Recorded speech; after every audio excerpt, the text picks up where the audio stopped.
Halo semuanya, jadi kami adalah mahasiswa hubungan internasional dari Universitas Kristen Indonesia. Kebetulan ada saya, Gabriel Alexander, dan narasumber pertama, Kevin Nathanael. Jadi kami ditugaskan dari mata kuliah Afrika Timur Tengah bersama Ibu dosen, ada Ibu Paulina dan Ibu Mita. Maka kami di sini akan berfokus pada kebijakan luar negeri Afrika. Jadi sebelumnya kami udah presentasi mengenai kawasan Afrika ini, lalu sebagai tugas videonya kami akan mencoba menspesifikasikan salah satu negara yang akan kami ambil itu Afrika Selatan sebagai contoh, lalu nanti kami akan membahas aspeknya dari segi ekonomi, kami akan membahas menarik kisah latar belakangnya sedikit, lalu kami akan membahas diplomasinya, lalu kami akan mencoba mengulik luarannya ini sudah sebagaimana. Jadi kita santai saja pembicaraan pada kali ini.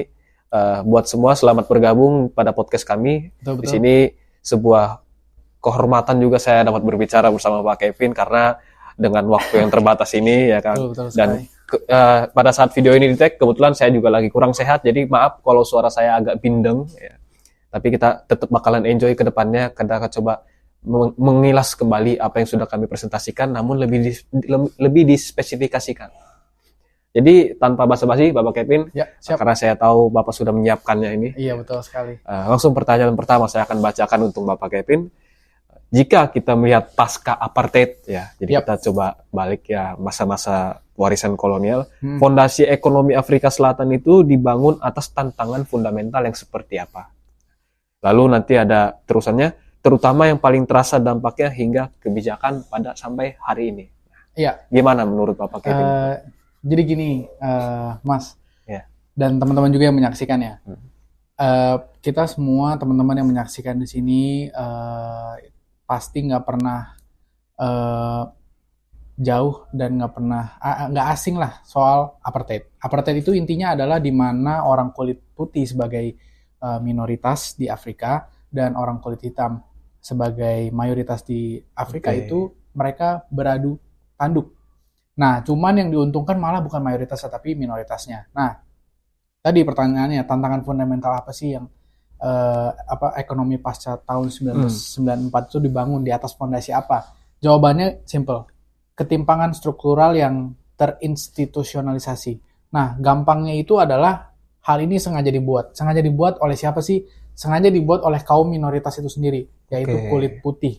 Gitu, Mas. Oke. Jadi, sengaja dibuatnya untuk apa? Sengaja dibuat untuk agar kaum kulit putih itu selalu berada di atas kaum kulit hitam. Oh, akhirnya, sorry Mas Akuin bertanya. Iya. Jadi akhirnya mereka tuh yang berusaha mendominasi untuk pembuatan kebijakan ini ya. Betul. Oke. Jadi intinya tidak sehat. Jadi yang cuma kaya dan diuntungkan adalah yang kaum-kaum kulit putih itu sendiri yang minoritas. Malah yang mayoritas itu tersingkirkan. Nah, ada 3 pilar tantangan fondasi utama. Yang pertama itu yang terjadi adalah ketimpangan spasialis atau geografis, di mana orang kulit putih itu dipisahkan rumahnya dengan orang kulit hitam. Dan wilayah orang kulit putih itu biasanya infrastrukturnya dari segi air, listrik, dan lain-lainnya itu jauh lebih bagus Berarti dibandingkan rasis orang banget kulit ya Mas ya? hitam. Betul, Mas. Jadi yang paling terkenal, teman-teman bisa langsung cari di Google apartheid, kebijakan apartheid dan sejenisnya. Teman-teman tinggal ketik itu aja. Teman-teman bisa dan Mas juga bisa menemukan ada citra satelit dari atas yang menunjukkan detail perbedaan antara kawasan kaum kulit putih dan kawasan kaum kulit hitam. Kulit putih jauh lebih mewah dan kulit hitam jauh lebih seperti pemukiman kumuh atau miskin. Begitu. Jadi itu merupakan pilar atau tantangan fondasi yang mereka hadapi di sana. Terus poin kedua itu ketimpangan kepemilikan modal dan tanah. Jadi seperti yang saya bilang, semuanya dibagi dua. Orang kulit hitam itu seperti apa peraturannya untuk memiliki sebuah tanah, dan orang kulit putih itu seperti apa. Bahkan mereka itu sampai menyiapkan sebuah wilayah yang emang khusus, ya kalau orang kulit hitam mau beli tanah ya di situ aja. Begitu. Terus pilar tantangan fondasi yang paling terakhir itu adalah kesenjangan keterampilan pendidikan, Mas. Benar, itu pendidikan jadi tantangan. Menyangkut ke pilar tantangan yang pertama, jadi karena wilayah orang kulit hitam yang sangat tidak mendukung mereka, listrik, air, pendidikan, dan lain-lainnya itu sangat terbelakang. Akhirnya mereka pun nggak bisa mencapai kualitas SDM yang terbaik ya. Iya, tidak sama dengan orang kulit putih Oke. yang mereka punya skills mencukupi. Oke. Dan perlu dicatat bahwa ini merupakan sebuah struktur yang sengaja dibuat oleh orang kulit putih, di mana orang kulit hitam hanya dipersiapkan untuk sebagai pekerja kotor. Begitu. Pekerja kotor itu apa sih? Buruh, babu, budak, dan lain-lainnya. Begitu. Jadi teman-teman bisa langsung ketika di Google, Mas juga bisa Oke, menarik. apartheid. Di situ bisa jelas ketimpangannya, mana wilayah yang hijau bagus dan mana wilayah yang gersang dan kumuh. Begitu Mas. Mungkin pertanyaan selanjutnya. Oke, ini aku masuk menarik sama Mas Kevin. Aku akan melanjut pertanyaan kedua karena di kita waktu terbatas. Yep. Dari berbagai tantangan itu, apa satu kebijakan ekonomi kunci yang menurut kamu itu menjadi DNA atau ciri khas Afrika Selatan dalam menentukan arah perekonomiannya? Nah, jadi kita coba mengulik nih, kira-kira arahnya ini gimana sih? Nah, menurut Mas Kevin seperti apa tuh? Nah, kebijakan yang paling melekat lah ya, DNA-nya. Oke. Itu namanya BEE atau BEE. Iya. BEE atau Black Economic Empowerment. Oke. Nah, ini adalah sebuah kebijakan yang dibuat oleh sekelompok orang kulit hitam itu sendiri. Oke. Nah, tujuannya buat apa sih? Buat orang kulit hitam ini lebih dimenangkan. Jadi nggak ada namanya kebijakan yang timpang antara orang kulit hitam dan orang kulit putih. Nah, jadi intinya Black Economic Empowerment atau BEE ini tuh sebenarnya sistemnya semacam scorecard. Oke. Secara gampang nih, karena waktu kita terbatas, ibarat begini, ada satu anak siswa, dia itu tiap semester, tiap tahun, itu ada rapotnya kan, ada nilai skornya nih. Benar. Nah, dari situ mereka bisa nentuin mereka ranking berapa nantinya. Nah, BEE ini nanti itu berlaku ke perusahaan-perusahaan asing yang mau datang ke Afrika Selatan. Buat investasi. Contohnya gimana sih? Misalkan saya sebagai investasi energi, saya mau bangun pabrik listrik di sana. Tapi skor BEE saya jelek. Karena kenapa? Karena saya nggak pernah mendukung orang kulit hitam. Saya nggak pernah ada kebijakan dari perusahaan saya yang mau pengen melatih orang kulit hitam. Itu skor saya jelek. Oleh karena itu pemerintah tidak akan memenangkan tender bagi saya. Nah, begitupun sebaliknya, kalau perusahaan saya memiliki scoreboard yang sangat tinggi, maka itu akan mempermudah jalur saya untuk investasi di Afrika Selatan. Entah itu tambang, yang sangat menguntungkan, entah itu minyak, dan lain-lainnya. Nah, skor itu didapatkan dari perlakuan-perlakuan baik perusahaan-perusahaan itu terhadap orang kulit hitam. Entah pendidikan, entah pelatihan, dan lain-lainnya. Jadi gitu, Mas. Oke. Menarik. Jadi, aku bisa ambil kesimpulan nih Mas Kev ya. Yang pertama memang kalau kita mau menilai secara apa yang terjadi sekarang, itu nggak lepas dari masa lalu, gimana perlakuan yang ada di dalam negara itu, gimana sistem yang berusaha untuk mengambil satu posisi terbaik, ya kan. Kalau kita lihat kulit putih mendominasi, ya adanya rasis, dan kalau misalkan tadi Mas Kevin sampaikan dengan sistem BEE itu, kita akhirnya melihat bahwasannya ini menjadi tantangan berat juga, ya kan. Ini berupa suatu usaha negara Afrika Selatan ini dalam gimana mereka supaya mempertahankan negaranya, ya kan, untuk memperjualkan kepercayaan mereka kepada negara-negara investor. Karena kan kita lihat memang secara geografis kawasan Afrika ini memang agak gersang, dan juga memang coba aku mau tanya deh sama teman-teman bisa jawab di komen lah. Apa sih yang menarik dari kawasan Afrika ini, ya? Selain dari warisan kolonial dan juga aku mungkin bisa bilang perputaran ekonominya yang tidak terlalu seagresif misalkan Eropa dan kawasan Asia. Mungkin itu saja Mas Kevin untuk sesi bersama Mas Kevin. Siap. Berikutnya saya bakalan ketemu juga dengan narasumber yang oke. Jadi kita lanjut ke klip yang kedua. Thank you Mas Kevin. Halo semuanya. Jadi tadi kita udah ngomong 15 menit untuk sesi kedua sebenarnya. Cuma videonya burem. Nanti editor tolong ditampilin hasilnya, biar kita nggak dikira bohong ya. 15 menit kita ngomong dan videonya burem. Luar biasa. Jadi sekarang saya harus mengulang lagi pembawaannya. Di kondisi saya yang kurang sehat ini. Oke, jadi nggak usah kaku-kaku deh. Ya, karena kaku-kaku kayak tadi hasilnya burem. Jadi saya coba lebih santai aja. Jadi di sini saya Gabriela Alexander sebagai host. Di sini ada Yeski Landika, ada Zevanya Antonio. Nanti Nesta editor tolong ditampilin 15 menitnya ya, karena luar biasa itu burem semua hasilnya.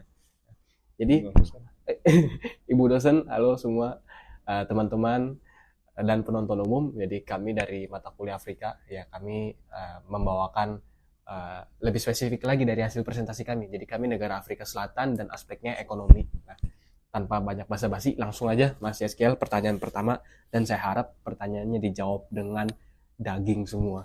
Jadi jangan banyak basa-basi. Ini ngomong-ngomong mic-nya udah nyala kan? Iya. Oh iya. Ya jangan Nyala kaku. nggak? Nyala, jangan kaku-kaku lagi ya. Karena saya terpukul sebenarnya teman-teman. Lagi pilek batuk ini baru menit ngomong luar biasa. Oke, pertanyaan pertama, Afrika Selatan sering memposisikan diri sebagai jembatan antara utara dan selatan. Dalam konteks ekonomi, bagaimana peran diplomasi bilateral maupun multilateral? Ya nanti Mas Ezekiel bisa menyampaikan dari forum kah atau dari organisasi. Lalu dalam membantu Afrika Selatan mewujudkan agenda ekonomi domestiknya. Nah, Mas Ezekiel, waktu dan tempat, silakan. Baiklah. Pertama saya membahas bagian saya ya, Oke. tentang bagaimana negara itu, Afrika Selatan, mendiplomasikan kebijakan luar negerinya. Oke. Betul yang dibilang sama Mas Gabriel, kalau Afrika Selatan itu menggunakan forum-forum. Oke, benar. Itu betul. Karena dia tergabung dalam salah satu anggota BRICS, Oke, BRICS. isinya Brazil, Rusia, Tiongkok, India, dan Afrika Selatan itu sendiri. Kemudian di bagian organisasi Uni Afrika. Nah, yang uniknya Uni Afrika ini dia seperti ASEAN kalau di Asia Pasifik atau Indonesia. Nah, cara kerjanya mirip-mirip. Tapi bedanya kalau Uni Afrika itu lebih kepada kekuatan bersama. Mungkin Ibu dosen yang sudah memperhatikan kami sebelumnya mempresentasikan tentang Afrika, Uni Afrika itu lebih mengarah kepada kebersamaan. Misalkan ada salah satu negaranya yang sedang mengalami kesulitan dan inisiatif untuk saling membantu itu ada di situ. Saya mengambil contoh di luar negara Uni Afrika ya. Oke, siapa tuh? Salah satunya Uganda. Karena dari konflik Sudan itu kan menghasilkan banyak pengungsi. Dan yang telah saya teliti, Uganda itu menerima pengungsi yang cukup banyak dari konflik Sudan itu. Itu mencerminkan salah satu bentuk dari kerjasama Uni Afrika itu sendiri. Intinya Uni Afrika itu lebih mengarah kepada kerjasama regional, lebih ke arah situ untuk menyelesaikan masalah-masalah yang ada di masing-masing negara, seperti itu. Kemudian dari forum KTT G20 BRICS tahun 2023 itu Afrika Selatan menjadi tuan rumahnya. Oke. Kemudian dari penglihatan saya yang dilakukan yang dilakukan Afrika Selatan ini itu lebih kepada mencari perhatian di panggung internasional. Karena dari segi ekonomi yang saya teliti, yang mereka jual itu lebih banyak mengarah kepada jasa ketimbang barang-barang. Mungkin nanti Mas Nesta bisa jelaskan juga contohnya bagaimana tingkat pengangguran di negara sana seperti apa. Itu mungkin yang mendasari mengapa jasa di sana itu lebih banyak ketimbang produksi barang. Mungkin itu dari saya. Jadi secara tidak langsung diplomasi yang mereka lakukan itu lebih kepada kerjasama. Itu dari saya. Jadi makasih banyak Mas Dika atas argumennya dan analisisnya. Ini menarik memang kalau kita mau melihat upaya negara Afrika Selatan ini, mereka berusaha aktif pada forum-forum, pada organisasi, terutama dalam mereka mendiplomasikan ekonominya. Karena kebijakan luar negerinya ini berusaha untuk meningkatkan, tentu mensejahterakan, ya kan motonya seperti itu. Dan kita akan kilas lebih dalam lagi gimana sih memang pada pertanyaan kepada Mas Nesta. Saya langsung saja Mas, setelah sekian lama kebijakan dijalankan dan diplomasi dilakukan, apa satu indikator ekonomi makro yang paling jelas menunjukkan impact atau hasil nyata dari kebijakan ekonomi Afrika Selatan sejauh ini. Jadi kita akan coba melihat berdasarkan analisis yang Mas Nesta, lalu apakah hasil nyatanya benar-benar sudah merata. Nah, ini yang menjadi penekanan karena memang kebijakannya itu dibuat memang untuk mensejahterakan, ya kan. Lalu atau apakah keberhasilan tersebut masih menyisakan jurang antara kebijakan di atas kertas dengan kondisi masyarakat di lapangan. Nah, jadi menurut analisis Mas Nesta gimana nih melihat pertanyaan ini? Oke, Mas Gabe. Jadi kalau kita lihat nih ya dari hasil nyatanya dari kebijakan ekonomi Afrika Selatan, itu gampangnya kalau kita lihat indikator yang paling utama itu adalah hasil dari PDB-nya, produk domestik brutonya. Jadi ibarat nilai rapor ekonomi negaranya itu PDB Afrika Selatan tuh nggak jelek-jelek banget lah, lumayan tinggi untuk angka PDB-nya. Nah, karena itu terjadi setelah masa apartheid berakhir. Nah, PDB mereka itu mulai naik dan mulai juga adanya investor yang masuk, dan dunia itu mulai melirik Afrika, kayak merasa Afrika itu udah mulai bangkit kembali dari keterpurukan. Namun kalau kita cek lebih dalam lagi, apakah itu semua dari hasil PDB-nya yang naik sudah kita bisa melihat bahwa itu merata sampai ke masyarakatnya, angka PDB-nya itu? Kalau menurut saya pribadi itu belum ya. Karena ternyata kalau kita ilustrasi dalam kayak kita berkenalan di sosial media, itu kayak foto profil versus realita. Jadi foto profilnya itu ibaratnya itu kayak angka PDB-nya itu kelihatan glowing, kelihatan naik lah. Namun realitanya itu atau di lapangannya itu perubahannya terlihat jelas lah dari angka yang naik dan juga masyarakatnya yang malah menurun terus gitu. Adanya ketimpangan gitu kan.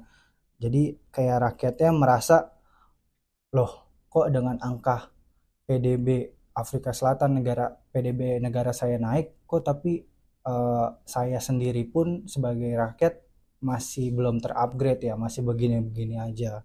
Nah, itu merupakan dimana yang tadi saya bilang belum merata lah adanya kebijakan ekonomi di Afrika Selatan itu kepada masyarakatnya. Nah, masalahnya muncul itu yang pertama adalah ketimpangan pendapatan. Di Afrika Selatan itu merupakan salah satu negara yang paling timpang di dunia, dimana yang kaya semakin kaya, sukses banget, yang miskin tuh miskin banget, yang selalu kayak berjuang tapi kayak hasilnya tuh nggak ada, hasilnya tuh malah larinya ke elit-elit penguasa. Nah, jadi kayak pertumbuhan ekonomi itu di Afrika Selatan sendiri ibaratnya tuh kayak undangan pesta. Jadi kayak undangan pesta itu khusus emang yang boleh masuk untuk elit-elit yang berkuasa aja, tapi rakyat-rakyatnya kayak gimana? Ya kayak gitu, hanya lihat di luarnya saja, tidak bisa ikut masuk bersama elit-elit penguasanya. Lalu ada masalah kedua, yaitu pengangguran. Pengangguran ini menjadi masalah besar juga di Afrika Selatan, di mana angkanya itu mencapai 30% sampai 40% lah, terkhusus di tingkat anak mudanya gitu kan. Jadi walaupun ekonominya besar, namun lowongan pekerjaannya tuh nggak tumbuh secara cepat gitu loh. Jadi lapangan pekerjaannya kurang diperhatikan lah, kurang dibangun lagi oleh para elit-elit penguasanya gitu. Elit-elit penguasanya tuh lebih memikirkan mungkin diri sendiri, kepentingan pribadi. Jadi rakyat itu kurang dilihat lah. Dan juga masalah ketiga. Nah, masalah ketiganya itu adalah krisis listrik, di mana krisis listrik di Afrika Selatan itu sangat-sangat kayak berlanjut terus loh. Nggak selesai-selesai gitu, nggak ada solusinya dari para elit berkuasa ini. Dan krisis listrik yang di Afrika terjadi itu biasa disebut dengan load shedding. Nah, Load shedding ini bayangin aja, kayak bisnisnya itu di Afrika Selatan mau maju, tapi listriknya mati duluan. Gimana bisnisnya mau jalan kalau listriknya itu nggak ada, kan gitu kan.